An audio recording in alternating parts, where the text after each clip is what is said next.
Hello again, and it's Jen again, your friendly energy healer. And today I'm going to talk about a cough. I'm going to talk about a client who came to me, and we were working on other things. We weren't working on her cough, but she noticed that as we were working, we noticed that her cough was improving, and that it was getting less. And so we decided to dedicate some sessions specifically to her cough. Although she had noticed over time that it was improving. So what she said at the beginning was, and I'm going to refer to my case notes here, she says at the beginning she just wants to talk to me about her chesty cough that she had most of last year and that rattled its way well into 2020. As an asthmatic ex-heavy smoker, I realize my chest will never be up to mountain climbing or deep sea diving. In the last 6 months, I've had a chest x-ray which didn't show anything significant. But on and on, the coughing and rattling continued, and emphysema is in our family history, so I was worried. I've been on antibiotics this year and prednisolone, but they didn't make even a slight difference. As I said, emphysema is in my family history, and I was worried. But the doctors told me there's no evidence of that in my x-rays. So that's what she said when we thought, okay, let's have a look at the smoking, not the smoking, at the cough, because the cough seems to have improved. So let's see if we can get it down further. So that then is the backstory of her cough.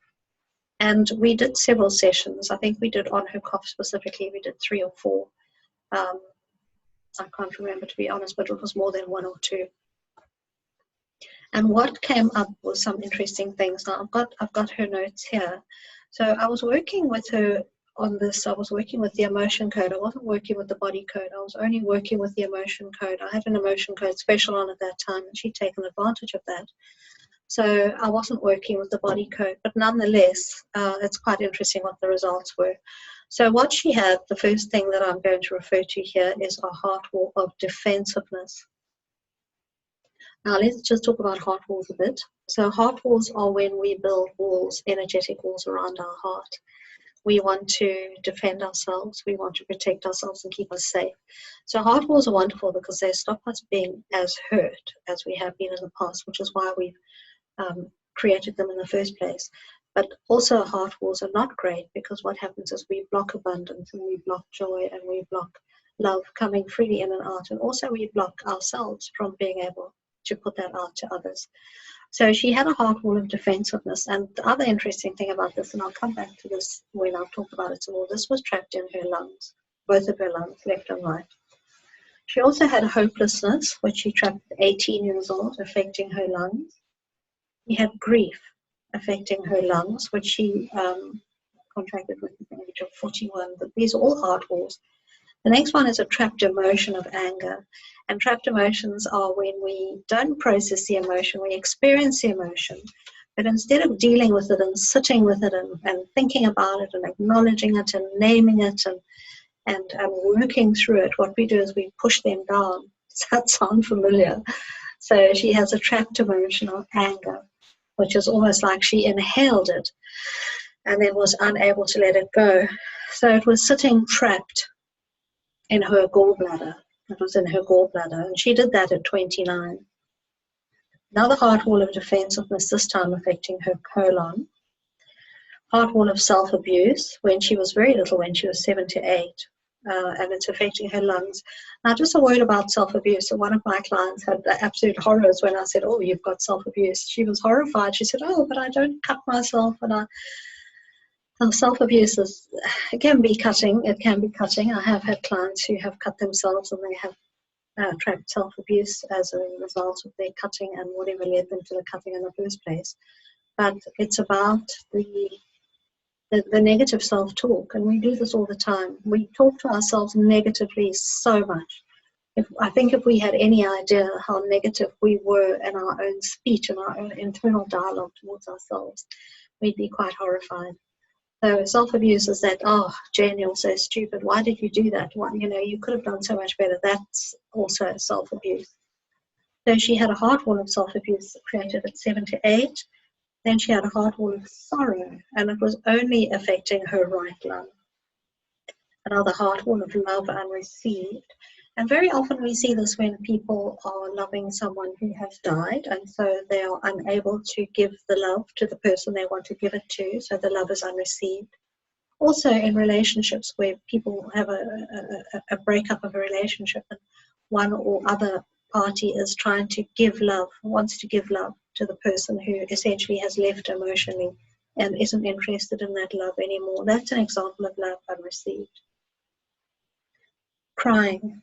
Also, this was at 38 to 39, also affecting the right lung. So these are some of the things that we released from her. Now, I haven't got all of them. This is not all of the reports. It's just one section of one report. Each of the sessions would have taken about half an hour, and each session would have released about that number, 9 or 10 trapped emotions, maybe more. But what interests me about this is, remember we're talking about a chesty cough, an ex-smoker's cough, a really throaty, bothersome cough. And if we look at these trapped emotions and we refer to my chart that I have here, my emotion code chart, all of those emotions are affecting the lungs or the colon. Most of them are affecting the lungs. So the type of emotions that we trap and that we hold on to and that we don't release are the emotions of that affect the lungs, are the emotions of crying, discouragement, rejection, sadness, sorrow, grief, confusion, defensiveness, self-abuse, and stubbornness. So these are the emotions that we trap, and then we keep them in our lungs. They can also move around to different parts of our body, but she had kept them in her lungs for the duration of the time until we released them. So what we did as we identified each one of these emotions, now she didn't have to tell me the event, many of them, she couldn't remember what happened at 7 to 8, goodness knows. But we just released them from her using a magnet to magnify the intention. And if you want to find out more about that, you can go to my website, www.jenedwards.com. There's lots of information there about how the body code and the emotion code works. If you want to experience this yourself, there's bookings there as well that you can make. So what we had all of this stuff sitting in her lungs and her colon. And when we released these, now here's the magic bit, here's the absolutely magic bit, here's the bit of why I do this and why it means a lot to me to be able to help people to say these kind of things. So what she says here, I began the emotion and body code healing with you in April. I can honestly say that my chest is completely different. The rattle has disappeared, and the paroxysm of coughing that actually left me exhausted have gone. I believe that this has come about as a result of our weekly sessions. She goes on to say, bless you, Jen, and just talks about how she feels. But isn't that wonderful? Isn't that just the most marvelous feedback? It just really filled me up with love when I read that. And I felt so incredibly grateful to have been offered the opportunity to help her in this way. So if you want me to help you in the same way, if you were coughing or indeed with anything, because my byline is let me help you release your worst possible symptoms. I've worked with many, many interesting things, and every new client who comes to me with a new challenge always makes me feel super excited, because I always think, gee, I wonder if I can help. And so far, I've been able to help many, many, many of them. So I leave you with love and light. I leave you with the thought that perhaps you can be helped. And I'd love for you to reach out to me. I hope I see you